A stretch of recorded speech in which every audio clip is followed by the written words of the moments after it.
მოგესალმებით. ეს არის Harvard-ის პროგრამით შედგენილი SQL მონაცემთა ბაზების კურსი და ეს არის მესამე თავი. როგორც იცით, დავიწყეთ 0-დან, მე 0 თავიდან 0, 1, 2 უკვე გავიარეთ და ეხლა ვიწყებთ მესამე თავს. ფაქტობრივად რიგით თვლით 4 გამოდის, მაგრამ რადგან 0-დან ვიწყებთ თვლას, ამიტომ მეოთხეს სინამდვილეში მესამე ნომერი აქვს. და ამ თავში უნდა ვისწავლოთ იმის შესახებ, თუ როგორ უნდა ჩავწეროთ მონაცემები მონაცემთა ბაზაში. აქამდე ჩვენ წინა თავებში პირველ თავიდან მოყოლებული დავიწყეთ იმით, რომ ვისწავლეთ როგორ შეიძლება ამოგვეღო ინფორმაცია კონკრეტული მონაცემთა ბაზიდან, ისეთი მონაცემთა ბაზიდან, რომელშიც უკვე იყო ჩაწერილი ეს ინფორმაცია ჩვენგან დამოუკიდებლად, სხვის მიერ. შემდეგ ვისწავლეთ როგორ შეიძლება სხვა მონაცემთა ცხრილები ერთმანეთთან დაგვეკავშირებინა და რას ნიშნავს ზოგადად კავშირები. აი ამაზე ვისაუბრეთ. შემდეგ უკვე ბოლო თავში ვისაუბრეთ იმაზე, თუ როგორ შეიძლება ნებისმიერი მონაცემთა ბაზის სქემის, სტრუქტურის შექმნა და რა სხვადასხვა ტიპის იარაღები და საშუალებები გვაქვს იმისთვის, რომ ამ სტრუქტურაში სხვადასხვა ტიპის ინფორმაციის შემოდინება ვაკონტროლოთ. და ახლა უკვე ამ თავში უნდა ვისწავლოთ, რასაც ქვია ინსერტი, ანუ მონაცემთა ბაზაში ინფორმაციის ჩამატების, ასე ვთქვათ, ტექნიკები და ხელოვნება თუ რაც გინდათ, ის შეგიძლიათ დაუძახოთ. და მოდით გადავიდეთ ახლა უკვე რეალურად საქმეზე და ვნახოთ რა მაგალითი იქნება ამ თავში და როგორ შეიძლება ეს მაგალითი გამოვიყენოთ იმისთვის, რომ უკეთესად გავიგოთ მონაცემთა ბაზაში ინფორმაციის ჩაწერის სხვადასხვა ტექნიკები. შვენიერი writing ჩაწერა ქვია ამ თავს და პირველი რაც უნდა გაჩვენოთ ეს არის ბოსტონის მუზეუმი და ესე ქვია ქვემოთ წაწერია Museum of Fine Arts ბოსტონი და ამ მუზეუმში ძალიან ბევრი სხვადასხვა მნიშვნელოვანი, ასე ვთქვათ, ხელოვნების ნიმუში ინახება. ასობით, ათასობით და იმისათვის რომ ამ ხელოვნების ნიმუშების ორგანიზება და ასე ვთქვათ მათ შესახებ ინფორმაციის საერთოდ ქონა, ანუ ერთ ოთახში ვერ შეხვალ და ყველას ერთდროულად ვერ ნახავ, ხო? სადღაც უნდა გქონდეს რაღაცა შესაძლებლობა, რომ ამ მუზეუმში არსებული სხვადასხვა ხელოვნების ნიმუშების შესახებ იცოდე, გქონდეს ინფორმაცია და მენეჯმენტი გააკეთო, რეებს მიიღებ, რეებს გაიდი, თუ ყიდიან, არ ვიცი ზუსტად, ან რეებს, არ ვიცი, წაიღებ სხვა მუზეუმში და ასე შემდეგ და ასე შემდეგ. მოკლედ, რომელი სად არის, როგორ არის, რა მდგომარეობაშია და ასე შემდეგ, ამისათვის წარმოგიდგენიათ, რომ რაღაც დაჭირდებოდათ, რაღაცა ჟურნალის წარმოება დაჭირდებოდათ და რა თქმა უნდა, ჩვენ აი ამის მაგალითზე გავაკეთებთ ამ თავში რეალურად მონაცემთა ბაზაში ინფორმაციის ჩაწერის, ასე ვთქვათ, მაგალითს ვნახავთ უკვე აი მუზეუმის მაგალითზე. აი ეს ოპერაციები შეიძლება დაჭირდეს მაგალითად მუზეუმს ან ნებისმიერ ბიზნესს ან ორგანიზაციას, რომელიც შეიძლება მონაცემთა ბაზასთან ურთიერთობდეს. ეს რა ოპერაციებია? ადრე ჩვენ პირველ თავში ამაზე ვისაუბრეთ კიდევაც, მაგრამ ახლა უკვე ვნახავთ ამ ყველაფერს უფრო დეტალურად. Create, ანუ შექმნა, read, update and delete. წაკითხვა, განახლება და წაშლა. აი read, update და delete ხდება მხოლოდ მას შემდეგ, როცა უკვე არსებობს ინფორმაცია მონაცემთა ბაზაში, ანუ წაკითხვა, განახლება და წაშლა ისეთ მონაცემებზე შეგვიძლია, მხოლოდ რომლებიც უკვე არსებობს მონაცემთა ბაზაში. აი create არის ამ თვალსაზრისით განსაკუთრებული, create არის ის ხელსაწყო, ის ოპერაცია, რომელთაც ჩვენ ვქმნით ინფორმაციას მონაცემთა ბაზაში.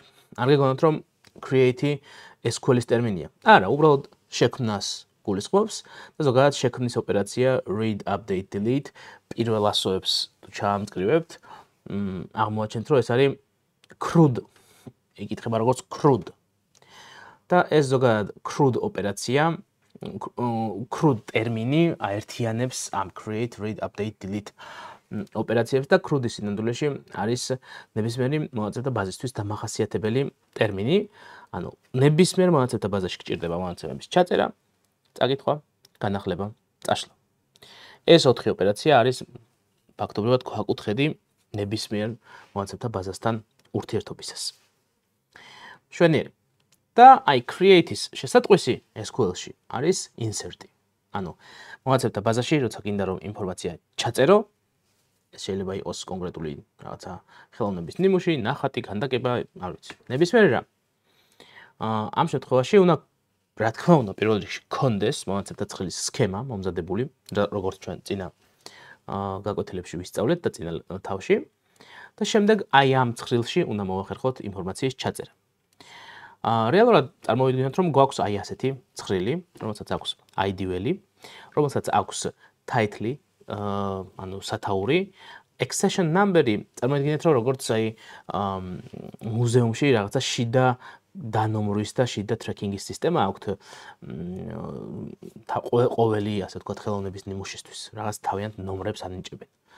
და აი რაღაც ნომერი აქვს კონკრეტულ ხელოვნების ნიმუშს. აი ეს არის accession number-ი. და acquired არის მიღების თარიღი. Acquire მიღება, acquired როდის მივიღეთ, აი ამის თარიღზეა აქ საუბარი. წარმოვიდგინეთ რომ აი ესეთი profusion of flowers, ესეთი ხელოვნების ნიმუში უნდა მიიღონ მუზეუმში, იმისათვის რომ მიიღონ მუზეუმში და ეს მონაცემთა ბაზაში აისახოს, ჩაწერენ title-ში profusion of flowers, შესაბამისი ნომერი, შესაბამისი მიღების თარიღი. როგორც ჩანს 1956 წელს მიიღეს ეს ხელოვნების ნიმუში ამ მუზეუმში. შვენიერი. ასევე farmers working at town, ესეთი ეს არის ნახატია, ესეც ერთ-ერთი ხელოვნების ნიმუშია, ესეც უნდა მივიღოთ, ჩათვალეთ რომ მუზეუმის მენეჯერი ხართ, უნდა მიიღოთ და ასე ვთქვათ, შევიტანთ შემდეგ ასეთ ჩანაწერს ჩვენს მონაცემთა ბაზაში, სადაც იგივე ინფორმაციას, რაც profusion of flowers-ის შევიყვანეთ, ახლა უკვე farmers working at town-ის შემთხვევაში შევიყვანთ, რომელიც უფრო ძველი ყოფილა 1911 წელს მიუღია მუზეუმს ამ მონაცემებზე დაყრდნობით. შვენიერი. Spring outing, ესეც შევინახოთ, პროცესი იგივეა, ხო? როგორც ხვდებით, რაღაცა ინფორმაციის ჩაწერა გვჭირდება მონაცემთა ცხრილში.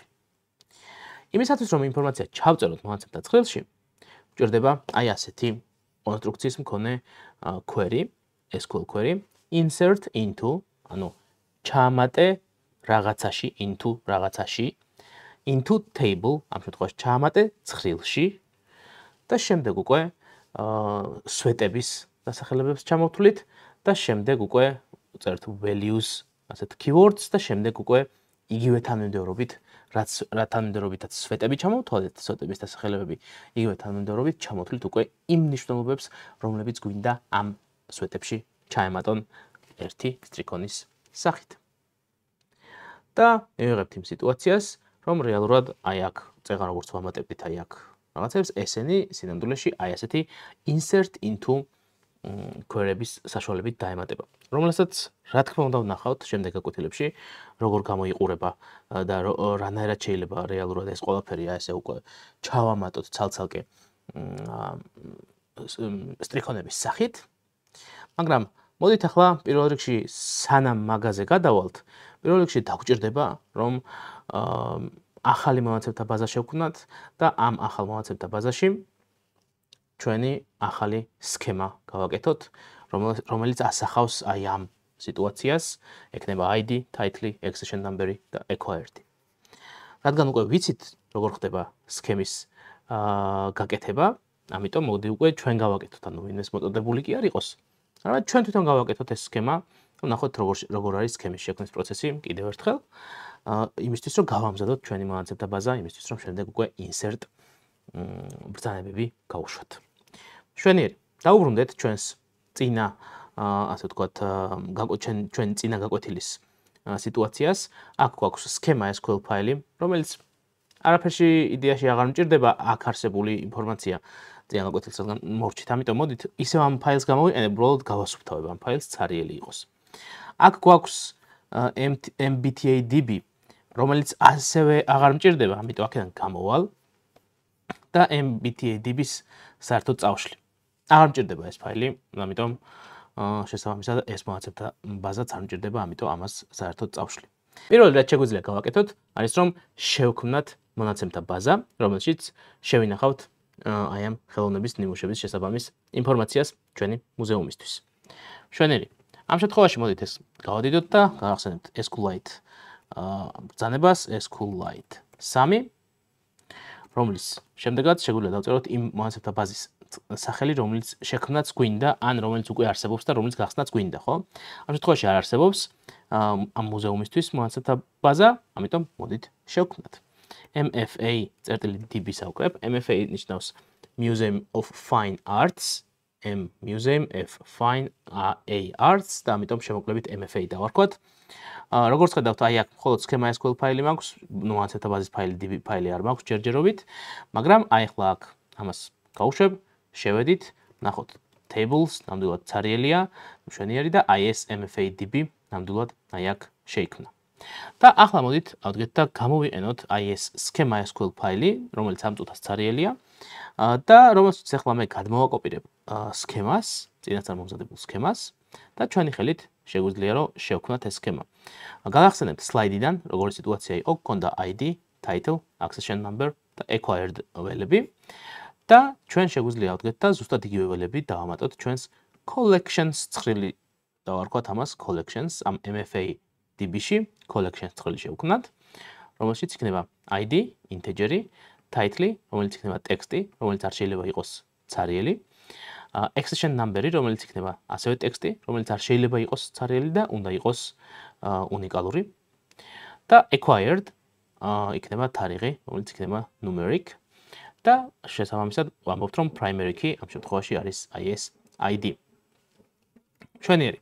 და ახლა უკვე რეალურად შეგვიძლია ჩვენ IS schema SQL ფაილი, როგორც წინა თავში ვისწავლეთ, read ბრძანებით, წავიკითხოთ schema SQL და წავაკითხოთ ჩვენს მონაცემთა ბაზას და შევქმნათ ახალი ცხრილები, ჩვენ ცხრილი ამ შემთხვევაში ერთი ცალი ცხრილი, აი ამ schema SQL ფაილის გამოყენებით. გავუშვათ.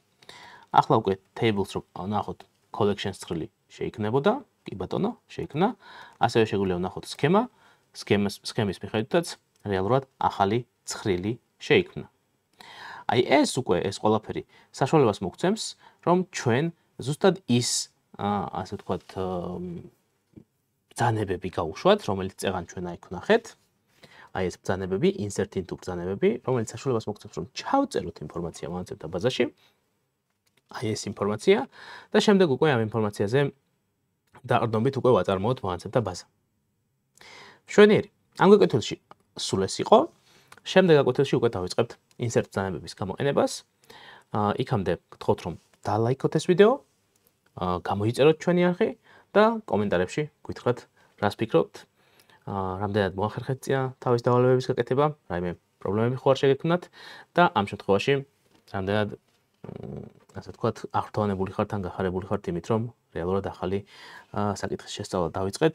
კიდევ ახალ ეტაპზე გადავედით ფაქტობრივად მონაცემთა ბაზების შესწავლაში და განვითარებაში და ეს ძალიან დიდ სარგებელს მოგიტანთ ყველას, ვისაც მონაცემთა ბაზები გაინტერესებთ, გჭირდებათ, ან აპირებთ რომ გამოიყენოთ თქვენი კარიერის განვითარებისთვის, ამიტომ ჩვენც ძალიან დაგვეხმარებით, ეს ვიდეოები ხო თქვენ გეხმარებათ.